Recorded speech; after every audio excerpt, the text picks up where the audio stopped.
What's going on, guys? It's me, Zachary Steele, bringing you guys another fantasy football video. Today, I'm going to go over 5 players I've identified as fantasy football breakouts this season. These are guys that I'm really looking to target in pretty much every draft I take part in. I think all of these guys are going to drastically exceed their ADP this season. I think all of them have the opportunity to be league winners for you. And I'm really excited to share a lot of these guys with you. So for starters, I'm going to start off with Antonio Gibson. I don't think there's a player I'm more excited about this season than Antonio Gibson. He finished last season as RB13, despite finishing second on his own team in snaps. He ended up with about 400 snaps compared to J.D. McKissick's 600, which is insane. He was insanely efficient. He's being drafted as RB12 this season, so he's hardly being drafted above the finish from last season, and he only had 2 games last season in which he exceeded a 60% snap share. I expect him to exceed that snap share on a weekly basis. Not only do I expect him to be more involved just on the field more often, but I do expect him to be more involved in the passing game. I think J.D. McKissick's a fine running back. He's a fine pass catcher, but I can't see a world in which Antonio Gibson isn't on the field at all times. Especially by the end of the season, the talent's going to win out there. He was a receiver in college. He really can do it all, and Coach Ron Rivera has really talked about how they do want to use him in the Christian McCaffrey role. And obviously Rivera saying that means something because he sort of made McCaffrey who he is in Carolina. I'm not saying that Antonio Gibson's going to be McCaffrey, but I think if the running backs that are being drafted in this range, he's the only one of them that has that sort of upside. I think it's really fair to say that this offense is going to improve this year with Ryan Fitzpatrick under the helm. They had, will be nice and say, inconsistent quarterback play last season. And although Fitzpatrick can be relatively sporadic, he's going to help this offense put up more points than they did last year. So I don't really expect Gibson's touchdowns to regress. I believe he finished last season with 11 touchdowns. I expect him to finish somewhere around that mark this year, but I then expect him to have significantly more yards on the ground and have probably 15 or 20 more catches. I want to say he finished the season with about 33 last year, and I'd expect him to end up around that 50 reception mark, which really would vault him up into the top 8 or 9 running backs. And I think there's upside there for him to legitimately finish as a top 5 running back.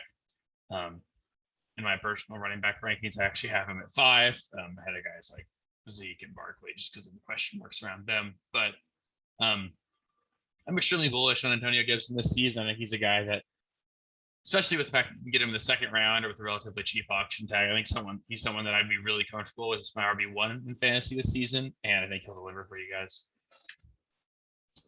So next guy I'm going to go into here is CeeDee Lamb. He's been a pretty popular breakout pick this season, but I'll go over my thoughts on him. So last season, he averaged 16 fantasy points per game in PPR while Dak was healthy last season. That would put him on pace to finish out the wide receiver 13. That was in his first 4 games as a rookie. We all know that in general, it's tough for players to succeed right away in the NFL as rookies, especially at receiver and tight end positions. It normally takes them a while. And the fact that he's putting up those numbers that early to me really says something. He managed to put together a really quality season despite the Dak injury. Still finished up in the top 30 wide receivers. And he's just an extremely talented player. And as we all know, receivers make their largest jump from year 1 to year 2. Amari Cooper's already been banged up during camp this season, so I think it's pretty safe to say that CeeDee Lamb's going to assume the number 1 wide receiver role in that offense. I also wouldn't be shocked if we see one of those 3 receivers traded throughout at some point this season, although CeeDee Lamb is the only one I would guarantee doesn't get traded. Dak Prescott's looking like he's going to be really healthy this season, or not really healthy. He should be fine for week 1. I know he's got the shoulder issue. He's recovering from the ankle injury he suffered at the end of last season, but he seems healthy enough. He'll be ready to go. He's been throwing in practice lately, so I'm not too worried about that. We all know that this Cowboys defense is going to be horrible. The Cowboys are going to have to put up 30-plus points a game to be competitive, and they know that. They don't want it to be that way. They prefer their defense get better, but I don't think that that's necessarily going to happen, and it would have to happen on a pretty drastic scale for it to make enough of a difference. I think CeeDee Lamb has legit top 3 wide receiver upside.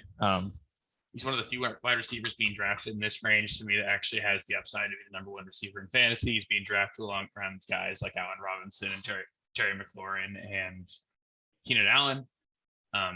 I think the other 3 options are a lot safer, but I think CeeDee Lamb's got the highest upside of those 3, and he really could go nuclear this season. He's another guy that I'm actually extremely comfortable with as my wide receiver 1. There is some risk associated with that because you are pretty much banking on this year 2 elite, but I'm fairly confident he's going to have it if he stays healthy. I easily expect him to exceed 1,200 receiving yards and 8 touchdowns with 80 receptions this season. That'll be good for him to finish with a top 10 finish. I think there's a lot more room for upside inside that. So I really am looking to get CeeDee Lamb. He's pretty consistently falling to people in the 3rd round, and I'd love to take him there even in the 4th if he falls. So the next guy I've got here, we're going a little bit deeper in a draft, but Mike Davis. He's the clear running back 1 in Atlanta. I know they have Quadre Allison and Deonta Foreman. Neither one of those guys stands out to me as a real threat for touches. Obviously, Mike Davis isn't going to get 100% of the snaps, but he'll get the lion's share of them. And I think it's really fair to say that he's a more talented running back than Todd Gurley was last season at that point in his career. Gurley was just never really himself after the injuries he had. And he finished his RB23 last season despite missing games. Mike Davis is being drafted as running back 22, so he's pretty much being drafted at his floor, which is like, say he misses 3 or 4 games and just doesn't have it. The volume is there, and that offense scored enough that they were still able to produce a RB2 caliber running back in Gurley, who really had a horrible season outside of the touchdowns. Falcons' new head coach, Arthur Smith, is coming from Tennessee. We all know how much they like to run the ball. I don't think Atlanta's going to be able to run the ball as nearly as well as they'll want to, but I think they're going to make this point of trying. So I'd expect Mike Davis to get a lot of carries in the first half of games, and he's a pretty capable pass catcher. He actually did a really good job filling in for Christian McCaffrey last season in Carolina. He's not Christian McCaffrey, of course, but he's got a lot of upside in the receiving department. I think he really is going to be a workhorse for that team, and getting him as late as you can get him as a running back, I think he's going to see 15 touches a game with a quality amount of receiving work. Those are going to be really valuable touches on an offense that's going to score a lot to win games. Mike Davis should have a really solid season, and I'm really actually quite comfortable with drafting him as my RB2. And having him as your RB2 gives you a lot of room in those middle rounds to stack up on wide receivers that I love so much. I already talked about CeeDee Lamb, and I'm a big fan of McLaurin Robinson and Keenan Allen. I love getting Tyler Lockett and stuff in those ranges as well. So knowing that you can get a second running back a little bit later gives you a lot more flexibility drafting those receivers. So another guy I've got here is Jerry Jeudy. He's a really elite route runner. I'm sure if you've watched any tape with him, he does a really great job creating separation off the snap. Beats press coverage at a really quality rate. He did have some trouble with drops last season, but I do expect him to clean that up. It's just first year in the NFL is hard for anybody, but I do expect him to take that second year leap. The quarterback play can't really get worse in Denver. It's either going to be Drew Lock or Teddy Bridgewater. If Drew Lock plays well, we know he's got the talent and he's got the arm that he could be a quality quarterback in the NFL. So there's a lot of upside with Drew Lock, but if he performs really poorly, then you're going to go back to Teddy Bridgewater, who gives you a really nice safe floor.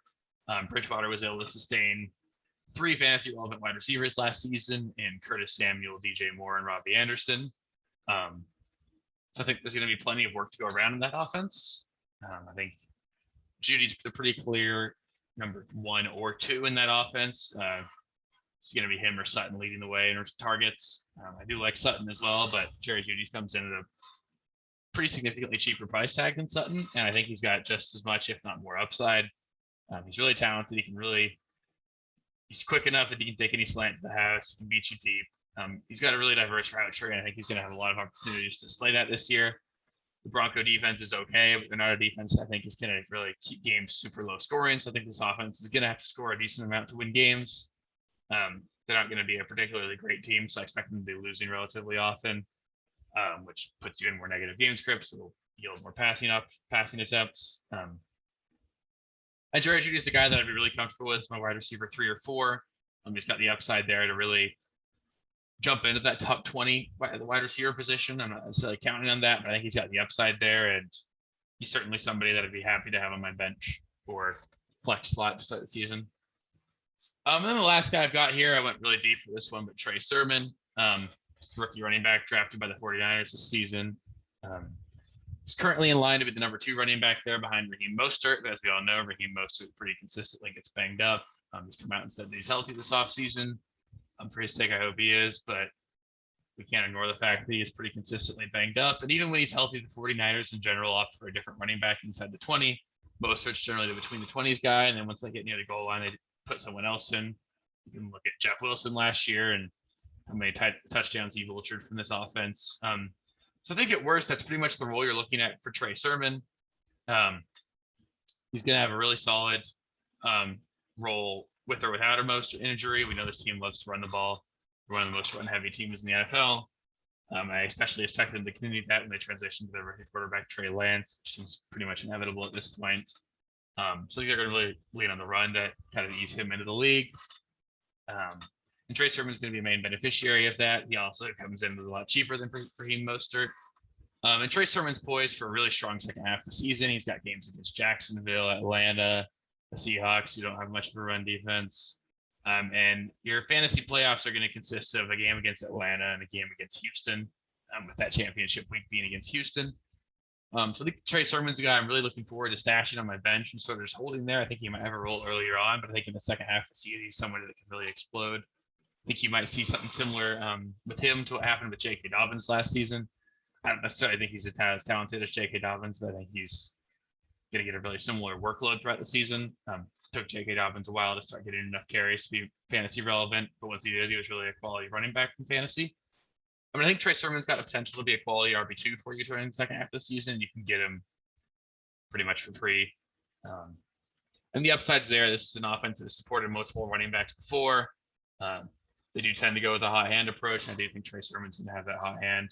I'm really excited about keeping Trey Sermon as late as we can get him. So that's going to be it for this video. I'll have another video coming out pretty soon about players I'm looking to avoid in all drafts, players I've identified as just too risky or guys I expect to not meet their ADP.